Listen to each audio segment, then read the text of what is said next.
Hey everybody, welcome to our Orange and Browns talk, Browns post-game show. Dan Lobby starting you off here with Mary Kay Cabot and Ashley Bastock. Lance Reisland is going to join us in a little bit as well to talk about this game. But first up, the three of us will break down what we saw in this Browns 13-6 win over the Pittsburgh Steelers. Of course, Browns fans usually not apt to complain about wins over the Steelers, but I guess let's start here because I do feel like this is kind of what folks are talking about right now. And we talked to some players after the game about it, all of that. Mary Kay, we have talked so much about kind of this upcoming draft, the Browns quarterback position, all of that. This win right now puts the Browns 6th overall, according to Tankathon. Now, there are games next week. They are officially eliminated from the number 1 pick. So maybe just pencil Fernando Mendoza into the Raiders right now. But they're officially eliminated from the number 1 pick. They can still get to number 2 if there's a bunch of upsets next week in week 18. But of course, the Browns play the Bengals next week. And that is, I hate to say this about anybody when it comes to the Cleveland Browns, but that is a beatable football team as well. As you would expect, Browns veterans, Joel Bitonio, Shelby Harris, Myles Garrett, Alex Wright, none of these guys care about draft position. I guess, Mary Kay, I'm wondering, should Browns fans care about draft position, or is it more important to beat the Pittsburgh Steelers in a game where they could have clinched the AFC North on their home field behind us here?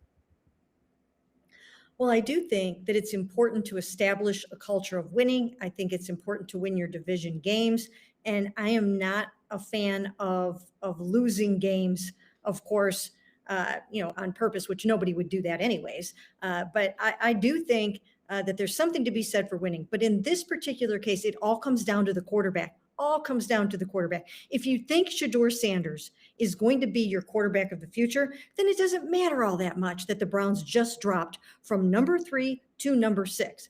But if you are trying to go out there and draft the best quarterback that you can find in the 2026 draft, then this game might loom large in that decision. Now, I do think that Shedeur Sanders took some steps forward to show the Browns that perhaps he can be their guy. But what you really want to have are options. You want to be able to say, okay, Dante Moore's coming out and we might want to draft him. And now that's going to be that much harder. And I also think that there's probably going to be a very good chance that the Browns beat the Bengals. The Bengals seem to be in disarray. Now they will be at home, but this Browns defense is just so darn good. It's a really, really good defense when they are on point. Now, having said that, look, they didn't have DK Metcalf today. They didn't have Calvin Austin. They didn't have Darnell Washington. And it was a tough, long road for Aaron Rodgers against the Cleveland Browns defense without some of his best weapons. There's no question about that. But this is still a really good defense. And I think that they have a good chance to go down to Cincinnati, win again, and drop even further. And that strengthens the case for Shedeur moving forward. Yeah, I mean, I'm going to be honest with you. I'm a little torn on this, Ashley, because I have in the past been sometimes team tank. And I know that I've talked about, the Patriots had that meaningless week 18 game last year. We were sitting in the media room watching it, and they won that game with Joe Milton starting a quarterback and the Bills playing a bunch of backups. But I don't know, things have worked out okay for the Patriots. Obviously, they had their quarterback already in Drake May, but they ended up with a really good tackle in Will Campbell, and they won the AFC East this year. So anything can happen. And, Drake May wasn't the first overall pick, right? We've seen a lot of quarterbacks have success who weren't first overall picks. And I know this quarterback draft isn't maybe shaping up to be the way a lot of people thought it would shape up to be. Right now at 9:00 on Sunday night, I can't get worked up over the Browns losing this game and hurting their draft position. Now, you guys might be listening to me talking like the middle of February, and I might be like, and I might sarcastically say, hey, good thing they beat the Steelers in that game in week 17. Right now, though, I'm having trouble getting worked up over them winning this game and hurting their draft position. Yeah, I'm almost never upset by those things, like mainly because I'm just anti-tanking in the NFL anyway. I don't particularly think it works. I would argue it didn't really work here when they tanked via roster construction and went 1-31 and got all these picks. And I don't have all the numbers in front of me of those picks and who panned out, but I do know it was like next to no one. I know Mary Kay used to be able to rattle off like all those guys they got in those picks from all their tanking years, and it just hasn't worked. Like they've won one playoff game post tanking. They've made the playoffs twice. You look at a team like the Pittsburgh Steelers. Look, I know Steelers fans are just like ready to lose their minds, especially after today. They were kind of already there. I've already seen a bunch of memes from them about, would you rather start strong and finish slow, go 9-8 and lose in the wild card, or start like fast, finish slow, go 9-8 and lose in the wild card? But like the Steelers have never needed to tank. The Ravens have never needed to tank. We bring this up a lot. Like, I don't think the steady organizations in the NFL tank. Like, I just don't think it works. It's not like the NBA. I mean, we could have a whole separate pod of does it actually even work in the NBA? Like, I don't know. But that's kind of why I just don't get worked up. And then we could get into the whole, well, draft picks are marketing strategies argument side of it too. So it's hard for me to get worked up when we don't know who's coming out. We don't know what this draft class looks like. We really don't know anything yet. Yeah, and look, I also think too, I mean, and we've got people, there's a lot of people in the chat talking about the other areas where the Browns need help. I mean, they're going to draft a player that's going to help them wherever they end up. So if they end up high enough, or if they trade up to take a quarterback, they're going to draft a quarterback that's going to help them. If they end up getting a wide receiver and an O lineman, or if they end up drafting Caleb Downs or whoever, like they're going to draft a player that's going to help them. So I don't think it's necessarily a bad thing. Now, to your point, Mary Kay, and you will be surprised to hear this, there are people in the YouTube chat who are arguing right now that Shedeur Sanders is QB1. So who cares about that draft pick, right? I would not go that far. I don't think there's any way anyone who's looking at this objectively can look at the way Shedeur Sanders has played and definitively say he is this team's QB1 moving forward for the next, when we say QB1, I'm talking he's the guy for the next 10 years. I don't think anybody can objectively look at this sample size and say he is definitively that guy. But you mentioned this when you were answering the question earlier. He does continue to make steps. He does continue to show progress. Now, look, the near interception in Nick Herbig, can't get away with that. Could get away with that in Colorado. You can't get away with that in the NFL. The throw to Jerry Jeudy that got intercepted, you can't get away with that in the NFL. But I kind of also keep reminding myself, we're talking about a 5th-round pick. So it's incredibly rare that a 5th-round pick is even starting games in the NFL. And this is going to be a long development process. Now, do the Browns have time to wait that out? I don't know. They're going to have more time if they don't end up in a position to get Fernando Mendoza or Dante Moore. But Shedeur Sanders, because of this win, because of this draft position, puts himself in a position where he's just more and more in the discussion. He really is. He took steps forward today. He really did. He did some things that were very efficient in those first 2 drives. And I think the Browns are probably looking at this and thinking, we're onto something here. There's something about this young man that we feel like we can work with. Now, it should be remembered that this was the 30th ranked pass defense they were going against. That matters. It does matter when you're going against the 30th ranked pass defense. Now, last week, when he did take steps forward, he was going against the 2nd ranked pass defense. But you really have to weigh everything out and wonder how this is going to hold up in the beginning of next season, the first 4, 5, 6, 7 games of next season, when you really want to get off to a good start and you want to win. They're going to have to decide, can we do that with Shedeur Sanders? And if they don't feel like they can do that yet, but they do want him to be their guy, maybe they think about starting Deshaun Watson for a few games. I mean, I don't know if they would do that. I think they would be more inclined to just let Shedeur build on what he started here in these 7 games. But that's another option that you would have. You could go with Deshaun Watson. I mean, Malik Willis is going to be a free agent. There are options. There are things that you can do, and they have big decisions to make. And I think that they're going to have to think long and hard about what they want to do and how they want to do it. But again, I do think that he continues to show the organization that there's something worth investing in, There's something worth moving forward with. Can he be their starting quarterback that is going to take them to the playoffs in 2026?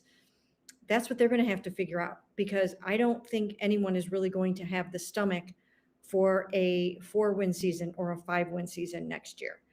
It's time to get to winning. It's absolutely time to get to winning. If I had to make a guess, I think they're going to arrive at the conclusion that he is worth investing in. I don't know that for sure, but it just seems like he continues to trend that way. We'll have to see. I don't think there's anything that's going to happen next week in Cincinnati that's going to make them say, oh, geez, no, forget everything we saw in the first 6 games. He can't do this. So I think he just continues to make incremental steps towards that opportunity.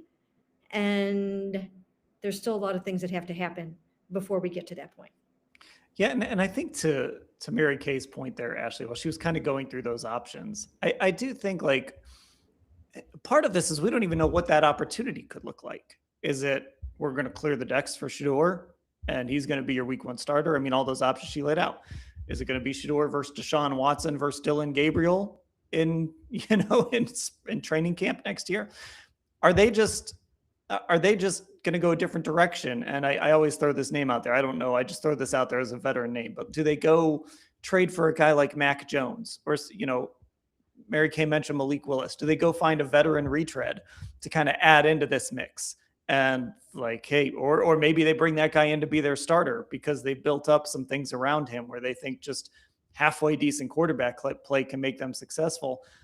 I don't even know if we know right now what Shedeur having an opportunity is going to look like. Is it, hey, man, you're our starter, let's go? Or is it, hey, guess what? You get to compete again. And this time around, you're going to get a little bit more of a fair shot than you did last training camp.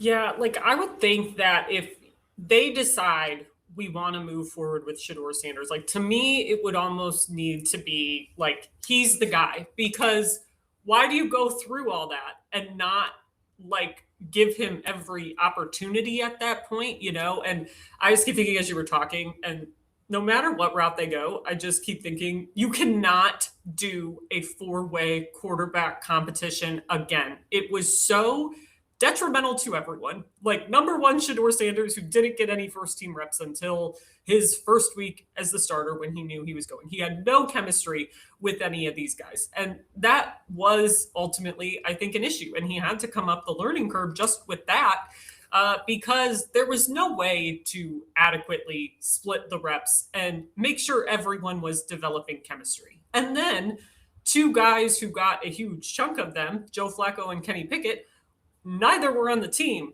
by like week 5. So Kenny Pickett didn't even make it to week 1 here.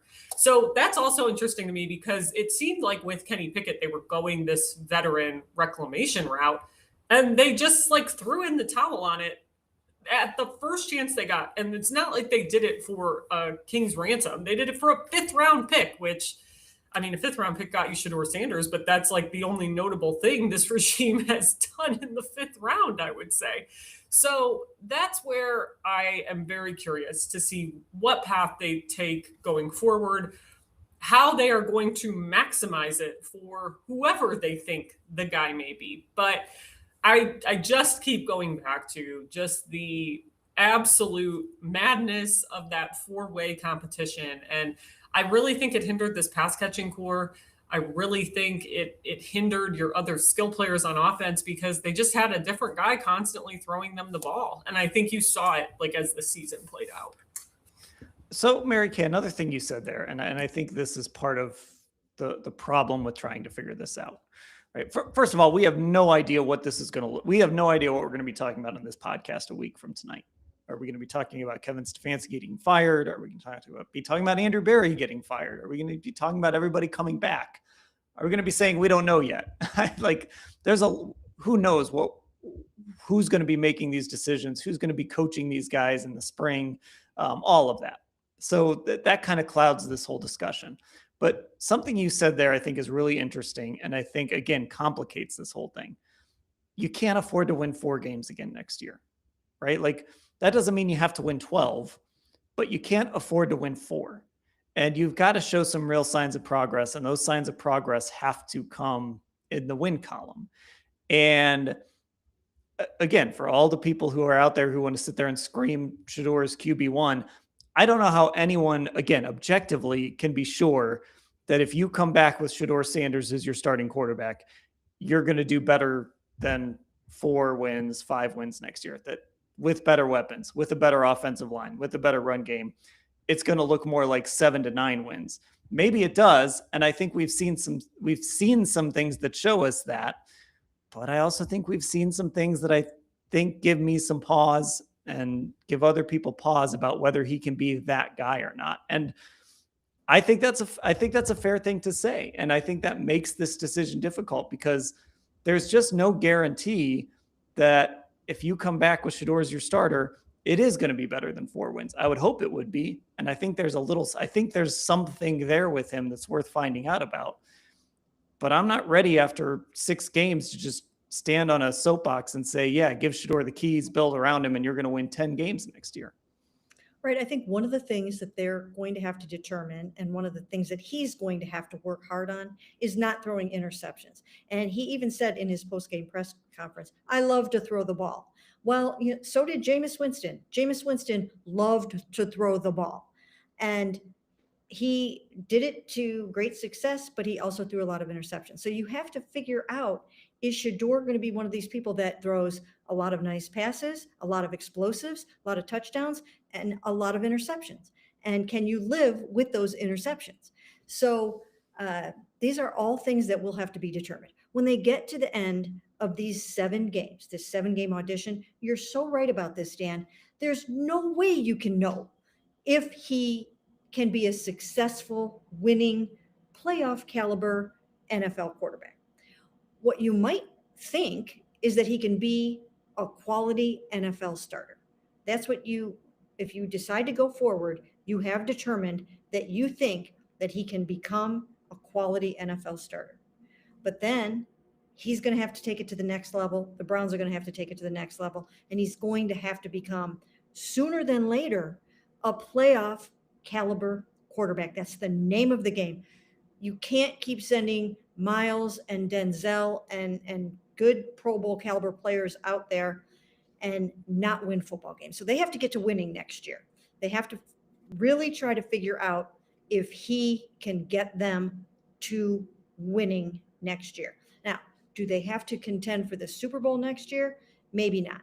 But you've got to win way more games than 4 next year. You do have to at least be in the 7, 8, 9 range. That's at least where you want to get with a defense like this. I mean, the defense is not suddenly going to get bad next year. It's going to get even better in some cases than it might be right now, because Mason Graham is going to be a year older. Carson Schlesinger is going to be a year older. Those guys have the potential to be even better. I think, of course, they will be better next year. So that's one thing. And then on the other side of the ball, these offensive guys, so many of them are so incredibly young, and a lot of them have played really well.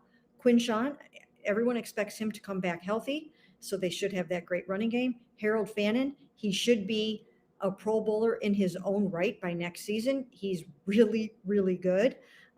Isaiah Bond should take a step up, and so on and so forth. They're going to rebuild the offensive line. So I do think that Shador has a much better opportunity to be a winning quarterback in 2026. He'll have, as we talked about, that whole offseason to get acclimated. But that's where the bar has to be set. The bar has to be set at playoff quarterback sometime within the next 2 or 3 years.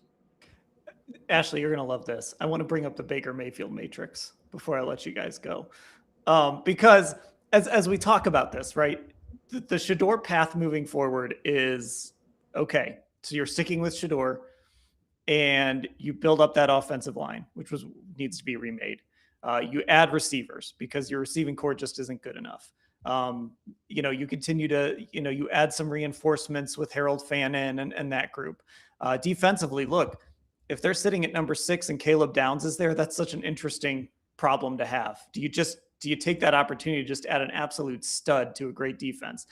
And so I bring up the Mayfield matrix because, right, we went through all these scenarios when Baker Mayfield was, when they ended up moving on from Baker and they ultimately traded for Deshaun Watson. This would be, if we were doing like a Shador matrix, this would be the Jalen Hurts model, where you take all of your resources, right? You got Jalen Hurts in the second round, and you take and maybe the Baker Mayfield model in Tampa a little bit. And you use all your resources to just build up this roster around this guy that you think is good enough to win football games with. And maybe he's not a top 5 guy. Maybe people argue about him forever if he's a top 10 guy. Bo Nix, another one like this. And you just put this guy in this great airplane to fly around, and you trust him enough that he can fly the plane. And maybe he's even better than that. Maybe he ends up being better than that one day. But for right now, you trust him enough to fly the plane, and you can win football games with him.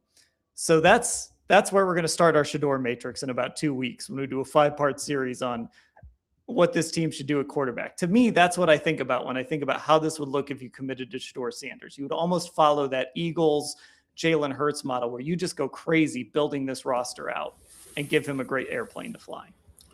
And boy, do I know a team in a front office that has been influenced by the Philadelphia Eagles, right?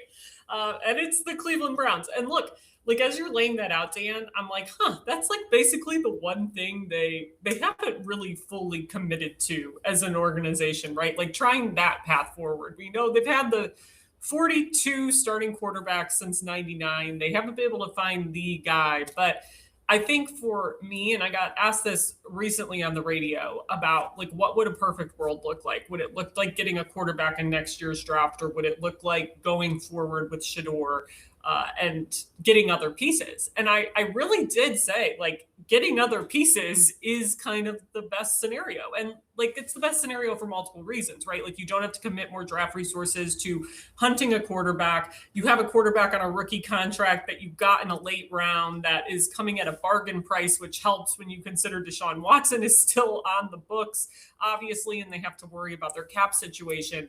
And like, I genuinely do believe that. I mean, I 100% agree. A 7-game sample size is way too small to know whether a guy is a franchise guy. I mean, even if he was taken number 1 overall, its development is not linear. That is true across the board. You see examples of it all the time. I would say, look at the Washington Commanders this year, right? It's for players, it's for teams, it's across the board. I think that's true.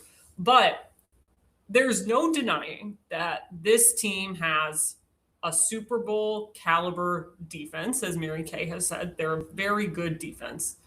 Most of those pieces are going to be back. There has already been that youth movement on defense, but there's also no denying they need more pass catchers. They need more weapons, and the offensive line needs to be remade. So if you can go that Jalen Hurts path, we're going to need to think of some alliteration for it. It can't be the Shador matrix or the Sanders matrix. We're going to have to think of something with an S. We're going to have to brainstorm, right? Yeah, we got to figure that out. By the way, somebody in the chat brought up Brock Purdy as an example too. Yeah, that is another example. I mean, again, Brock Purdy. A guy you got late who you build around who might not be perfect, but you can win with him, and you add all these amazing weapons around him. Like you watch the Browns play this season, and there just have not been those amazing offensive weapons. The offense was not explosive for a large chunk of the season. So it's an interesting thought experiment. I would say the problem is you don't know for sure if he's the guy, but I guess the counter to that would be, do you really ever know when anyone's the guy? Like, I don't know.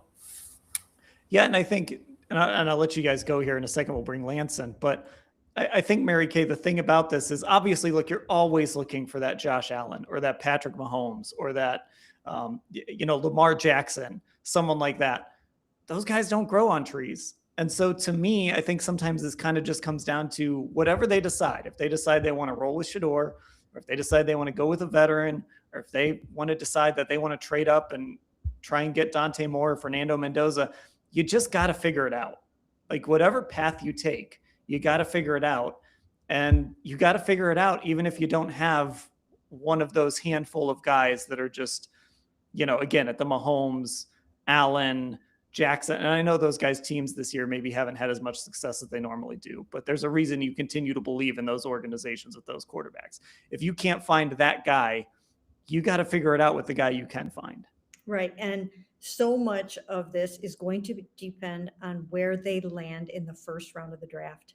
And if they win that game next week, and they are going to try to do that, if they win that game next week and they tumble further with that first pick of theirs, which has now gone from number 3 down to number 6, it is going to shape this decision.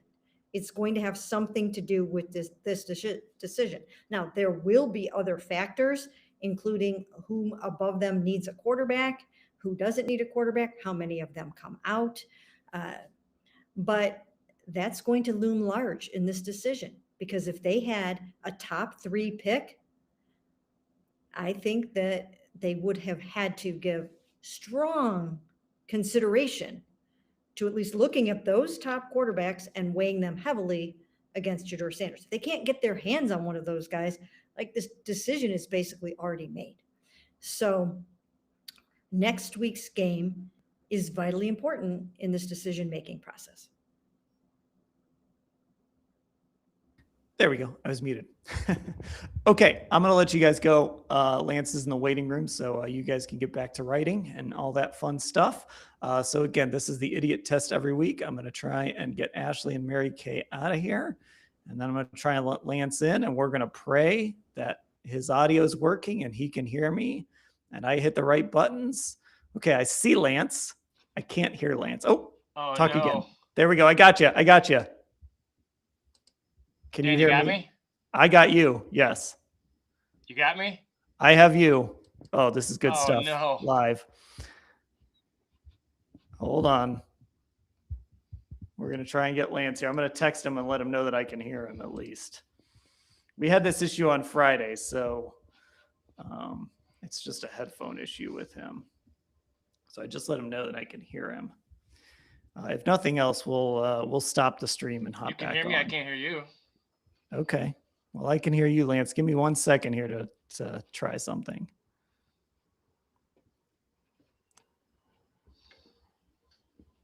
Okay. Well, Lance is going to figure this out. I am going to remove Lance and have him log back in. Oh, can you hear me now? Okay. He's going to try and log back in, and then he'll pick a new speaker. This is Potting Live, folks. I'm texting him right now. Log back in and pick a different speaker. All right. Sorry about that. Anyway, I think it's really interesting what Shedeur has shown. Like again, I know everybody in the comments thinks anytime you say it, listen, there are people in the comments across the board. It's wild. If you say Shedeur Sanders is not QB1, they think you hate Shedeur Sanders. That is not the case. These are, there are people who, I've said this before, if I said that Shedeur Sanders is a Hall of Famer tomorrow, some of you would get mad that I say he's not a Hall of Famer today. So, again, we're just trying to have a reasonable discussion about this situation. And I think Shedeur Sanders has shown some really good things over these first 6 starts. I also think it is completely fair to say that there is just no way in 7 games to know that Shedeur is the guy. Now, that's not to say anything bad about Shedeur Sanders. That's not to say that he hasn't grown and shown progress, because I think he has. But I don't know how anyone could sit there and just say, yes, he's definitely the guy. He's definitely quarterback 1. Do I think he deserves a chance? Probably. And I think he deserved this shot too. I think he got an unfair shake in training camp when he didn't even get any first team reps. I thought he got an unfair shake in that whole competition. I thought he was better than Dillon Gabriel. I liked him more than Dillon Gabriel in the draft. So again, sometimes it's an impossible discussion to have, because all anyone wants you to say is, hey, Shedeur's QB1. Well, I'm not there yet, but I'm willing to talk about him getting an opportunity and continuing to have an opportunity in this situation. So here's what we're going to do. while Lance is trying to figure this out. I am going to. He's clicking on his microphone and speakers there. And now he's back. And I'm assuming he still can't hear me. He can't. And he's going to try and log on again. We'll give this one more shot. Third time's a charm. Maybe we'll have to cut this off real quick. By the way, we didn't talk at all about Myles Garrett not getting the sack record. That's sort of how these post games go. They always sort of become big Shador Sanders conversations.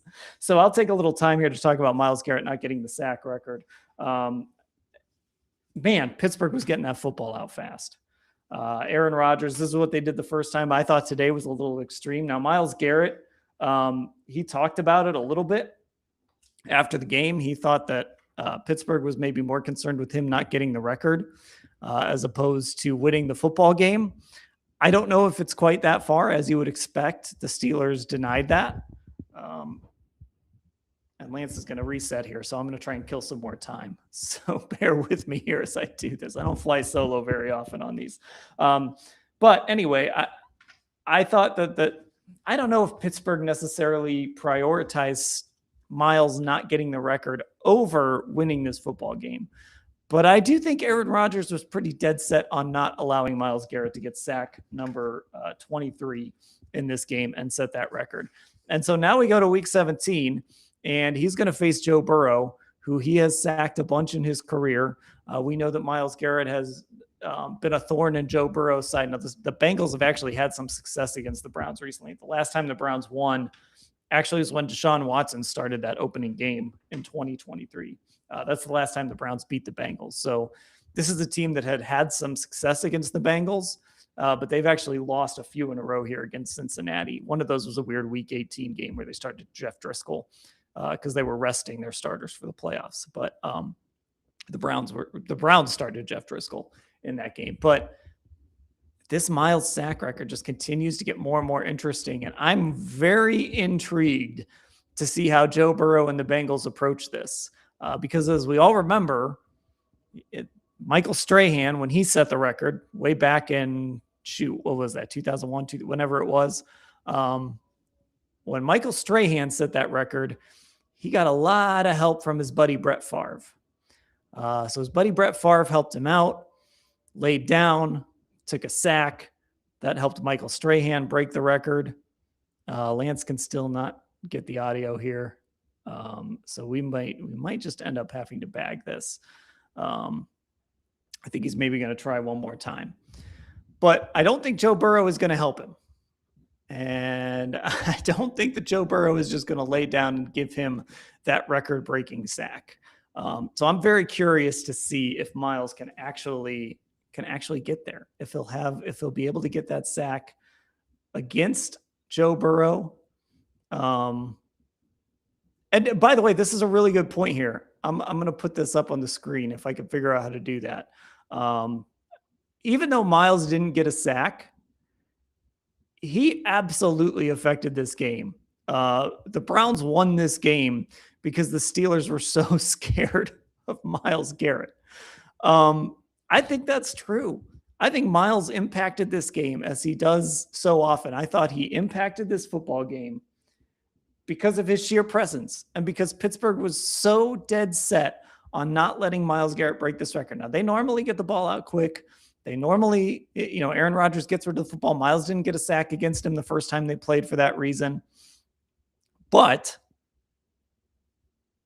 I think Myles Garrett is a big reason the Browns won this game, even though he didn't break the record. Let's see here what someone's saying Lance probably needs to restart his computer. I think that's what he tried. So this is part of, so here's this. I think Burrow wants to help 95. I still don't know, man. I don't think anybody wants to be on that receiving end of that sack. I really do. Nobody clip what I just said. I don't think anybody wants to be on the receiving end there when Myles breaks that record, because I just don't think you want to be the guy on NFL films for the next however many years. Myles sets that record. And now every time you see it, here's Joe Burrow getting sacked. Here today, it would have been here's Aaron Rodgers getting sacked. I don't know if Joe wants to help Myles out in that situation. And we'll get to hear from Joe at some point this week to see what he has to say about that. Now, if Joe Flacco ended up in that game somehow, maybe he'd help his old teammate Myles out. That would be, if they played like Joe Flacco in the second half, kind of a farewell to Joe Flacco, maybe, just maybe they would have let, maybe he would let Myles Garrett get it. Somebody's saying they appreciate me, but I'm doing way too much. All right. Well, I have not heard back from Lance. I'm going to give him a few more minutes and see if he can get this figured out. I'm going to text him right now and get a plan here, and we might just have to cut this short. Oh, here he is. All right. So we're going to give this one more shot. One more shot with Lance Reisland, so you guys don't have to hear me talk anymore. Oh, shoot. I kicked him out of the – I messed up. I kicked him out of the waiting room because I hit the wrong button. This is great podcasting, isn't it, folks? Yeah, so I hit the wrong button. We're going to see if Lance can jump back in. If not, we're going to call it a pod. Thanks for sticking with me while I ramble here and talk about Myles Garrett and ramble on about Myles and Shador Sanders. And somebody called me Curly the hater.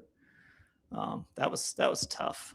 Whoever, if you're still on that YouTube, whoever came up with that. Listen, it's been a long day here, okay?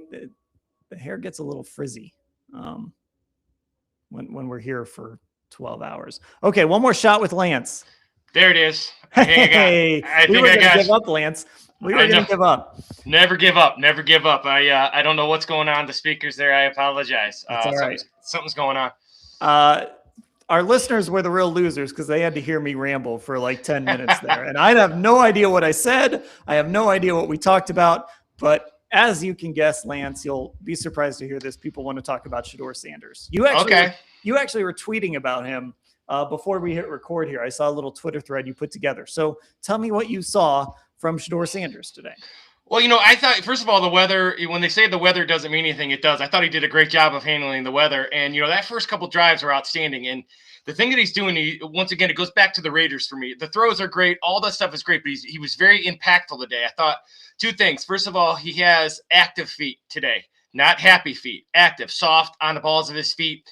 Did a great job of balance. If you see him there's no wasted movement. You and I have talked about almost running into sacks at times or retreating. All those things, there's been substantial growth there due to his work and the work from Kevin Stefanski and Tommy Rees. So really, really thought that was outstanding. I thought his feet have become a weapon. He's using them to get first downs. He's using them within the pocket again, but he's using those feet in a calm, understanded, non-chaotic way. There's no herky-jerkiness. Everything is very smooth. He's still making a couple throws that, you realize he's still a rookie, but I thought he made some outstanding throws. I thought his poise, his composure, understanding, all those things are growing week to week. And once again, the thing that's really impressive is that when things are chaotic around him, he's doing a really nice job of kind of keeping it in control. And you have to give him some credit. He did a lot of that without Fannin today. They didn't have Judkins. They don't have David Njoku. Jerry Jeudy was solid today. But just a really impressive performance of being impactful in making plays when they're presented to them. Not worried about, stats or anything like that, but just some really super impactful plays. I thought he did a great job. I thought his interception was once again, that trying to make a play, got to learn to fight another day. That's his next step in his progression. But I thought a really impressive day. I don't even care what the numbers were, and I try not to look at those when I look at a quarterback. But I thought it was a really solid day for a young quarterback against a team that needed to make the playoffs. So I really, I said it all week. I was so happy when the Ravens won because he beat a team that needed to win. They gave him everything they had, and the Browns still figured out a way to win. So congratulations to him and the rest of those guys. It was pretty awesome to watch. Yeah, and again, we sort of were talking about this in the first half. We've got to remember we're talking about a guy who wasn't getting first team reps in training camp. He was a fifth round pick. I know people don't like to call him that, but that's what it was. He was a fifth round pick in that draft. And just as Andrew Barry always likes to say, I know Ashley quotes this a lot, development is not linear. So there's going to be like a good game, and then maybe there might be a not so good game, and there might be a good throw, and then there might be a throw like the one that Nick Herbig should have housed, right? Or the Jerry Jeudy throw. But there also might be, there was another really nice throw to Jerry Jeudy. There were some good throws in this game. So it's not always going to be perfectly linear, but that's also what makes this difficult moving forward is the Browns are in this weird position where they can look at this and say, hey, if we just keep giving this guy time, he can turn into something. But they also might face this opportunity where they could go get another young quarterback and add him to this mix. And they have to make that decision maybe sooner than they want to. Well, yeah, like if you look at some of those anticipatory throws that he made on those slant routes or those over-unders that those guys love to run in the NFL, whether it be a smash concept on the touchdown play to Fannin or a couple of those slant routes, the slant arrow concepts to Jeudy or the over-unders to Jeudy, he threw with great anticipation today. And what I always talk about with his balance is that when he's on balance and throws on time, he throws with great anticipation. And he has all the arm strength you need, but the arm strength becomes even better when he's throwing with balance and on time and in rhythm. And once again, I always say it's like a dance. He looks smooth out there, and he did not look smooth. That's a credit to him, and that's a credit, whether people like to hear that or not, that's a credit to Kevin Stefanski and Tommy Rees, and a credit to Shedeur Sanders, and a credit to Shedeur Sanders for being coachable, working on his craft, and those guys doing it together. And I was highly impressed with those guys today. And, as I've told everybody, when things go right, it can't be all the quarterback. And when things go wrong, it can't be all the quarterback. So really nice job by all those guys involved today. And his play today against a really stout kind of defense, especially in this kind of setting, regardless of what their numbers are, this kind of setting, the Steelers usually play pretty well. And that was pretty impressive today. He's given those guys a lot to think about moving forward. And I know my board, as I start to get my top 10 at each position ready, the idea of the Browns having their quarterback and him being successful really closes the gap quickly if you get a receiver and a couple tackles. Or add Caleb Downs to this defense. Well, you know how I feel about that. I think he's generational. I think if you add Caleb Downs, you put Delpit down in the box. Just think about JOK. Once again, I wish for his health more importantly than anything. But as a football, think about if JOK came back with Schlesinger and Delpit down in the box and Bush playing the way he is. It would be scary. So, I don't know if you could pass on a guy like Caleb Downs. He's a generational guy, in my opinion. So, a lot to think about moving forward. But once again, the idea of the draft should be farthest from the people's minds here. And if you're thinking about the draft, then you're not thinking about what football is. Football is about winning. Football is about winning with the game in front of you. And the Browns did that today. And that's the most important thing. And I don't care what anybody tells me. If you're tanking, you will never have a winning culture. Great organizations never tank. They retool. So the player I was rambling about while we were waiting for you to get things figured out was Myles Garrett, because we didn't talk enough about him in the first part of the pod. So let's talk about that. And let's talk about what the Steelers did today to mitigate Myles Garrett. Didn't have a sack the first time he played Aaron Rodgers either. Did you think what the Steelers did today was more extreme than what you expected, or was it about what you expected? No, I've gotten a lot of questions in the last couple hours that the Steelers were more worried about blocking Myles Garrett than they were winning the game. Well, and my response to that is, if you don't block Myles Garrett, you have no chance to win the game. I think they did what teams need to do more of. That's why Myles Garrett is going to set the record for the all-time sacks in the history of football, because teams haven't done enough. So the idea of getting rid of the ball quickly, checking it down, throwing the screens underneath, running at him, running away from him, getting the big defensive, putting a big lineman out there on the wing, all the things that teams have done to him the last 3 or 4 weeks, the Steelers just did it to an extent. And with the lack of talent they had at their skill positions as well, they had to do that, in my opinion. So, no, I thought it was a great plan by the Steelers, or they had no chance, because even if you look at how fast he's getting rid of the ball, And I was neurotic in trying to time them. But, you're talking in that 2.8 second range. It's hard to get there if no one blocks you. And Myles was still close. So here's what you talk about. That's why, in my opinion, presence and pressure is so much more important than sacks. I know the sack record is what everybody wants, but here's mere presence and the forcing the Steelers to chip every single play and always be aware for him and getting rid of the ball and moving away from him. That was just as impactful as any other any sack he could have got. So just as impactful, even without the sacks. In fact, more impactful. Yeah, and we've had some folks in the comments point this out that, the Browns won this game in large part because the Steelers were so focused on Myles Garrett. And to your point, like I had one of our texters, I do a pregame Q&A with our text subscribers, and one of them said, do you think the Steelers will adjust their game plan? Will they change what they do just to stop Myles Garrett? And my response was, that's what every team does. That's part of what makes Myles Garrett. And we see it so often. Teams just completely change their game plans for him because they don't want him to disrupt it. And that's what the Steelers did today. So I don't think they necessarily lost this game because they were just so focused on Myles Garrett not getting that sack record. I think that's in Aaron Rodgers' mind. There's a reason that Aaron Rodgers smiles at Myles Garrett after he comes, like this close to getting a sack on him after that one play. But when it came down to winning time, the Steelers and Aaron Rodgers were trying to win this game. Oh, there's no question about it. And when you go, once again, at any offense coordinator, any level, if you have a pure game wrecker, you have to make somebody else beat you. And I thought Mason Graham was outstanding today. I thought Shelby Harris played the run much better today. Alex Wright was disruptive today. They played with great. They brought some 5 and 6 man pressures when needed. Delpit once again does a great job down the box being disruptive. But the idea that was their only worry. No, you go into a game and you say to yourself, if you have a normal game plan, you're going to lose on offense against Myles Garrett. There are some guys, Aaron Donald, Lawrence Taylor.